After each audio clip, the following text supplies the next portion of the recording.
میرا تیرا کیا رشتہ لا الہ الا اللہ۔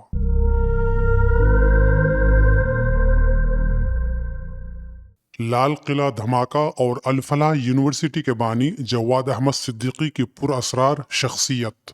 10 نومبر 2025 پیر کی شام کو دہلی کے لال قلعہ کے قریب ایک کار میں بم دھماکہ ہوا جس میں کم سے کم 10 افراد ہلاک اور 30 سے زائد زخمی ہوئے۔ ملک کی کئی ریاستوں میں سیکیورٹی الرٹ جاری کر دیا گیا ہے اور تحقیقاتی ایجنسیاں اس کے تانے بانے تک پہنچنے کی بھرپور کوشش کر رہی ہیں۔ سب سے پہلے ہم یہ واضح کر دینا چاہتے ہیں کہ انسائیڈ اسلام میں اس ویڈیو کا مقصد دھماکے کی تفصیلات کو دہرانا نہیں ہے، کیونکہ یہ معلومات ذرائع ابلاغ اور سرکاری ایجنسیوں کے ذریعے پہلے ہی عام ہو چکی ہیں۔ اس دھماکے سے متعلق ہم صرف ایک پہلو پر بات کرنا چاہتے ہیں اور وہ یہ ہے کہ اس دھماکے سے متعلق اب تک جو جانکاریاں سامنے آئی ہیں انہیں سن کر پورا ملک خوف و حیرت میں پڑ گیا ہے، کیونکہ بھارت کے مختلف علاقوں میں اس سے پہلے بھی مسلم دہشت گردوں نے دہشت گردانہ کارروائیوں کو انجام دیا ہے، لیکن لال قلعے کے اس دھماکے کا معاملہ بالکل ہی الگ ہے۔ اس میں اعلیٰ تعلیم یافتہ مسلم ڈاکٹروں کا ایک پورا گینگ شامل نظر آ رہا ہے جس کے تانے بانے جموں کشمیر ہوتا ہوا بنگلہ دیش اور پاکستان تک جڑا ہوا نظر آ رہا ہے۔ اور ان سب سے زیادہ تشویشناک بات یہ ہے کہ اس دھماکے کو لے کر فرید آباد میں واقع الفلاح میڈیکل کالج کا نام نمایاں طور پر ابھر کر سامنے آیا ہے، اور اس سے بھی بڑھ کر یہ کہ یہ صرف ایک میڈیکل کالج نہیں ہے بلکہ یہ الفلاح یونیورسٹی ہے جس کے بہت سے کالجز ہیں اور الفلاح میڈیکل کالج ان میں سے ایک ہے، اور اس الفلاح یونیورسٹی کا بانی اور چانسلر کا نام جواد احمد صدیقی بتایا جا رہا ہے۔ لیکن حیرت اور تعجب کی بات یہ ہے کہ جب ہم نے انٹرنیٹ میں ان کے بارے میں جاننے کی کوشش کی تو ہمیں ان کی شخصیت مجہول نظر آنے لگی، کیونکہ انٹرنیٹ میں ان کے بارے میں معلومات بہت کم ہے اور جو کچھ معلومات ہیں ان سے ان کا کردار متنازع اور پر اسرار نظر آ رہی ہے۔ اسی لیے ہم نے سوچا کہ اس پہلو پر روشنی ڈالی جائے، کیونکہ یہ دھماکہ اور اس سے جڑے تمام تانے بانے اس اندیشے کو جنم دے رہے ہیں کہ کہیں ایسا تو نہیں کہ بھارت پر اسلامی دہشت گردی کا ایک نیا دروازہ کھلنے جا رہا ہے جس کی پلاننگ اور تیاری کسی مدرسے یا مسجد میں نہیں بلکہ ملک کے اعلیٰ تعلیمی اداروں اور میڈیکل سائنس اور انجینئرنگ کالجوں کے احاطے میں کی جائے گی، کیونکہ اس دھماکے سے پہلے کسی نے نہیں سوچا تھا کہ کسی اسلامی یونیورسٹی کے میڈیکل کالج کے ڈاکٹروں کی ایک پوری ٹیم پورے ملک کو دہلانے اور آگ میں جھونکنے کے لیے اس طرح کی خطرناک پلاننگ کر سکتی ہے۔ جیسے ہی ہم نے الفلاح میڈیکل کالج کا نام سنا تو ہمارے دماغ میں پہلا سوال یہ اٹھا کہ کیا اس کالج کا تعلق جماعت اسلامی ہند کے معروف اسلامی مدرسہ جامعۃ الفلاح سے ہے؟ جب ہم نے اس کی چھان بین کی تو ہمیں پتا چلا کہ نہیں، اس کالج کا تعلق جامعۃ الفلاح مدرسہ سے نہیں ہے۔ پھر جب ہم نے مزید چھان بین کی تو ہمیں درج ذیل جانکاریاں ملی۔ الفلاح یونیورسٹی یہ ہریانہ کے فرید آباد میں واقع ایک نجی یونیورسٹی ہے۔ یہ یونیورسٹی 2014 میں ہریانہ اسٹیٹ لیجسلیٹیو اسمبلی کے ایکٹ کے تحت قائم ہوئی ہے اور اسے یونیورسٹی گرانٹس کمیشن UGC نے تسلیم کیا ہوا ہے۔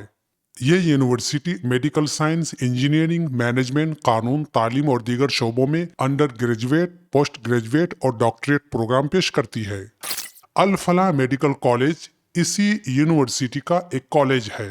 یہ college national medical commission NMC سے منظور شدہ ہے اور اس میں MBBS تک کی تعلیم دی جاتی ہے۔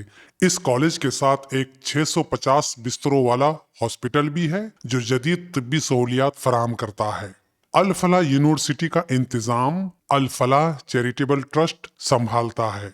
یہاں یہ نوٹ کرتے چلیں کہ ٹرسٹ کا نام الفلاح ہے، پھر اس الفلاح ٹرسٹ کے زیر انتظام جو یونیورسٹی قائم کی جاتی ہے اس کا نام بھی الفلاح سے شروع ہوتا ہے، پھر الفلاح یونیورسٹی میں جو میڈیکل کالج قائم کیا جاتا ہے اس کے شروع میں بھی الفلاح جڑا ہوا ہے۔ دراصل الفلاح قرآن مجید کی ایک خاص اور اہم اصطلاح اور ٹرمنالوجی ہے، اور اس طرح کی قرآنی اصطلاح عام طور پر جماعت اسلامی اور اخوان المسلمین کے دانشور حضرات استعمال کرتے ہیں۔ خیر، تو اس الفلاح ٹرسٹ اور الفلاح یونیورسٹی اور الفلاح میڈیکل کالج تینوں کے بانی اور سربراہ جناب جواد احمد صدیقی صاحب ہیں۔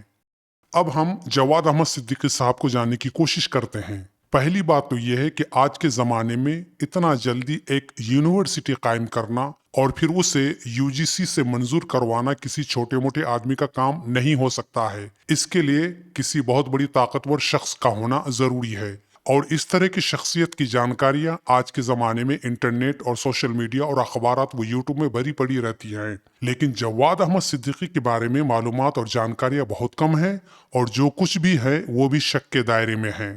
ایک معروف تجزیاتی ویب پورٹل اوپن انڈیا نے اپنی تحقیقی رپورٹ میں لکھا ہے کہ جواد احمد صدیقی کا ڈیجیٹل فٹ پرنٹ تقریباً نہ کے برابر ہے۔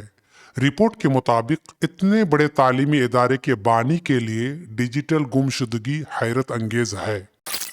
جواد احمد صدیقی صاحب کی ابتدائی زندگی اور تعلیم۔ ان کی پیدائش سال 1964 کو ہوئی ہے۔ ان کا آبائی وطن مدھیہ پردیش ہے اور انہوں نے اندور میں BTech کی تعلیم مکمل کی ہے۔ پھر سال 1993 میں جامعہ ملیہ اسلامیہ میں میکینیکل انجینئرنگ کے لیکچرر بنے۔ جامعہ میں پڑھانے کے دوران انہوں نے اپنے بھائی سعود کے ساتھ الفلاح انویسٹمنٹس لمیٹڈ سمیت کچھ چھوٹی کمپنیاں شروع کی۔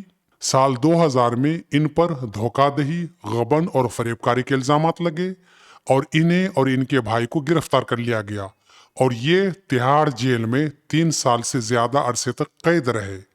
انہیں سال 2004 میں ضمانت ملی اور سال 2005 میں پٹیالہ کورٹ نے انہیں مقدمے سے بری کر دیا، لیکن اس شرط پر کہ یہ ان سرمایہ کاروں کو رقم واپس کر دیں جن کے ساتھ انہوں نے دھوکہ دہی کی تھی۔ تو یہ ان کے ماضی کے بارے میں مختصر سی جانکاریاں تھیں۔ اب یہاں سے غور و فکر کرنے والی بات یہ ہے کہ ایک معمولی شخص نے جامعہ ملیہ کے اندر سال 1993 میں لیکچرر کی حیثیت سے نوکری کی، پھر اسے 3 سال کے لیے تہاڑ جیل کی سزا ہوئی، اور سال 2004 میں اسے ضمانت ملی، اور سال 2005 میں پٹیالہ کورٹ نے اسے مقدمہ سے بری کرتے ہوئے اس شرط پر چھوڑا کہ وہ ان سرمایہ کاروں کو رقم واپس کر دے جن کے ساتھ اس نے دھوکہ دہی کی تھی۔ اور پھر یہی شخص سال 2014 میں ایک بڑی یونیورسٹی قائم کرتا ہے، اور پھر UGC سے اس کی منظوری بھی حاصل کر لیتا ہے، اور سال 2019 میں یہی شخص اس یونیورسٹی میں جدید سہولیات اور ٹیکنالوجی سے آراستہ ایک میڈیکل کالج قائم کر لیتا ہے، اور 5-6 سال کا عرصہ بھی نہیں گزرا کہ اس کالج کے ڈاکٹروں کی ایک ٹیم ملک میں آتنک پھیلانے کے مقصد سے دھماکہ کرتی ہے۔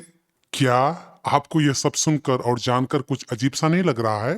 آخر جامعہ ملیہ کا ایک لیکچرر اور تہاڑ جیل کا سزا یافتہ شخص آخر اتنی کم مدت میں اتنی بڑی یونیورسٹی کیسے قائم کر لی؟ کیا اس یونیورسٹی کے قیام کے پیچھے بیرونی خفیہ ہاتھ ہے، یا کم سے کم کیا اس یونیورسٹی کو قائم کرنے میں بیرونی فنڈنگ ہوئی ہے؟ یہ سوال اس لیے بھی اہم ہے کیونکہ رپورٹس کے مطابق اس یونیورسٹی کو اسلامی ملکوں سے مالی مدد ملتی رہی ہے۔ تو کیا لال قلعہ دھماکے کے لیے اس یونیورسٹی کے میڈیکل کالج اور اس کے ڈاکٹروں کی ایک ٹیم کا استعمال پہلے سے طے شدہ منصوبہ بندی کے تحت ہوا ہے؟ یہ بہت سنجیدہ سوال ہے، اور یہ بھی ایک سوچنے والی بات ہے کہ کچھ رپورٹس کے مطابق الفلاح یونیورسٹی میں کشمیریوں کی تعداد تقریباً 40% تک ہے، جو کہ ایک غیر معمولی بات ہے۔ اس لیے یہ بھی سوچنے والی بات ہے کہ آخر اس کے پیچھے کیا مقصد ہے۔ لہٰذا ان تمام حقائق کو سامنے رکھتے ہوئے الفلاح یونیورسٹی کے بانی اور چانسلر جواد احمد صدیقی کی شخصیت اور کردار پر اسرار نظر آنے لگتا ہے۔ اب لال قلعہ دھماکے کے مدعا پر بات کرتے ہیں۔ دھماکے کے بعد سے الفلاح یونیورسٹی اور اس کا عملہ شدید جانچ پڑتال کے دائرے میں ہے۔ یونیورسٹی سے وابستہ 3 ڈاکٹروں، ڈاکٹر محمد عمر نبی، ڈاکٹر مزمل شکیل اور ڈاکٹر شاہین شاہد سمیت کئی افراد کو گرفتار کر لیا گیا ہے۔ ان پر جیش محمد اور انصار غزوہ ہند جیسے دہشت گرد گروہوں سے تعلق رکھنے کا الزام ہے۔ پولیس کو شبہ ہے کہ میڈیکل کالج کا کمرہ نمبر 13 سازش کی منصوبہ بندی کا مرکز رہا ہے۔